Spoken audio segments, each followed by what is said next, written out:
Yo, what's going on guys, Arekkz here, welcome back to another Monster Hunter World video. Apologies, it's been a while since my last video, but if you guys saw the last video, then you remember that I did say I was going to be busy for a couple of weeks covering Destiny 2 since it was launching then, and that has kept me pretty busy, so I appreciate your patience. However, today the dust has finally started to settle and I've had time to sit down and work on another video. Today we're going to be talking about the Palicos, and more importantly, what exactly is this crazy Palico riding thing that you guys keep seeing?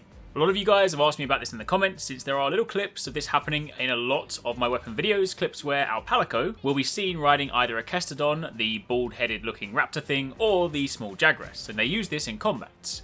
Well, since I had a chance to sit down with Ryozo and Tokuda at Gamescom, I was able to learn a bit more about this system, and then pairing that with the tour of the map that I recorded a little bit later that same day, I was able to discover some of the stuff they were talking about. So, in this video, we're going to cover Palicos, their new taming and riding abilities, the wildcats you can interact with, and also I'll show you guys the Palico gear, the weapons, and some of the abilities.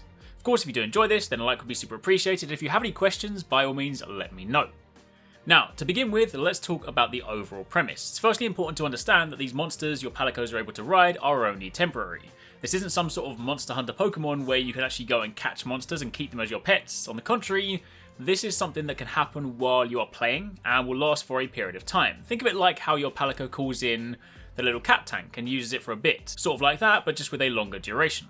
This is also why, unlike previous Monster Hunter games where you've been able to have two Palicos by your side, in Monster Hunter World we are back to having just one. And partly the reason for that is because when they call in help like this, be that from a monster or other cats around the map, which we'll get to shortly, those temporary companions fill the second slot.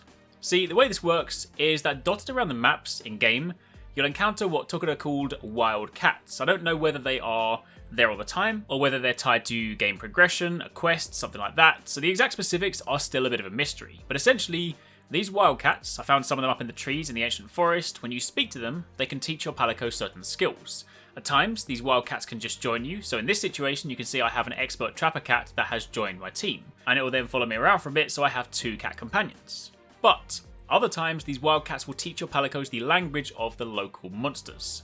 Once your Palico has learned this, then when they're in the proximity of other monsters, small monsters that is, don't think you can go off and tame something like Anjanath, because you can't. But if you're near something like a Kestodon, or the small Jagress, your cat can essentially talk to them and recruit one to join you for a bit. When it does this, it'll follow you around, and in combat, your Palico will ride it. There are also times where they'll fight independently too, but essentially, for a while, you have a monster companion to fight alongside you. Now, in truth, when I first saw this happen, it was the Jagress, and while I thought it was insanely cool, it didn't seem that effective. But then my cat befriended a Kestodon, and this thing is awesome. Check out this clip, where I knock over this monster, and the second it gets back up, the Kestodon just headbutts it again and knocks it straight back down.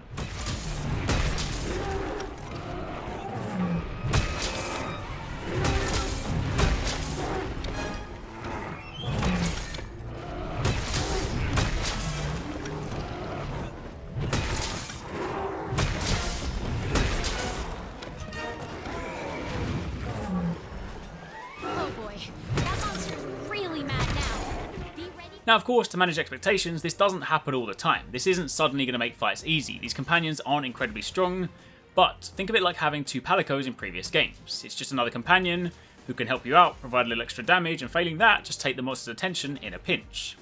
Now, at this stage, having just played in the Ancient Forest, I've only seen Palicos befriend those two monsters, Jagress and Kestodon.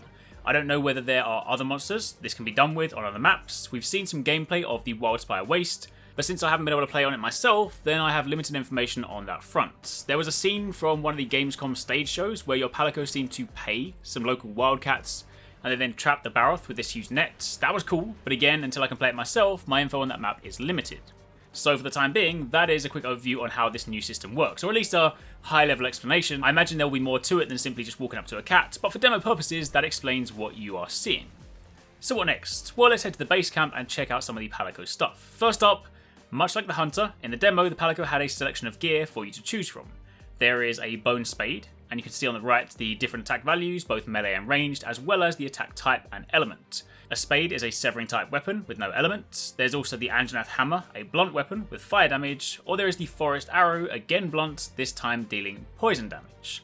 There are also 3 different armor sets, so I'll give you a moment to look at these. There is the basic one, the full Anjanath set, which looks awesome with a mini Anjanath skull, and there's also the forest set that complements the green forest set that the hunter was wearing. The one with the hood, only for the Palico, it has these funny goggles. But on top of that, you also have a selection of abilities to choose from. First up is the Vigor Wasp spray. This is your standard Palico healing move. The description reads, a gadget that uses Vigor Wasp honey to recover the hunter's health. The amount healed grows with proficiency. So, if you're in a pinch, you will see your Palico holding a Vigor Wasp above its head, and when it explodes, it heals in an area. Second to that is the Flash Fly Cage. This is the Palico version of the Flash Fly you see on the map, or a Flash Bomb if you will. It'll place down a cage that has a single flash fly in it, and if this cage is hit, it'll then set it off. You can hit it yourself to manually detonate it, or if the monster runs into it and hits it, then it will similarly detonate and temporarily blind it. And the third thing is the Shield Spire. Think of this sort of like the cat's equivalent to the Challenger Mantle. It's a means to provoke monsters. It's a huge shield with this angry looking face on it. The Palico can hide behind it and take some hits, but it can also provoke the monster, drawing its attention. So again, if you're in a pinch and you need some help, then this might be a way to give you some breathing room and have the monster attack something else. But that, my friends, is pretty much it. That is what we currently have on Palicos. Again, without being able to go to the hub town, we don't have any clear idea on how the underlying Palico system works, skills, other abilities, recruitment, anything like that. But this is, of course, a start. I've still got a lot more stuff to cover. There are a few more things that I was able to record whilst at Gamescom, so do keep your eyes peeled for those over the next few weeks. Also, don't forget that it's TGS next week, and Ryozo said on a Famitsu livestream that they will be revealing something new on each of the 4 days of the show, and one of those will include the flagship monster reveal. So I'll be sure to keep you guys covered next week as and when news surfaces. But for the time being, thank you for watching, take it easy, catch you next time, peace out.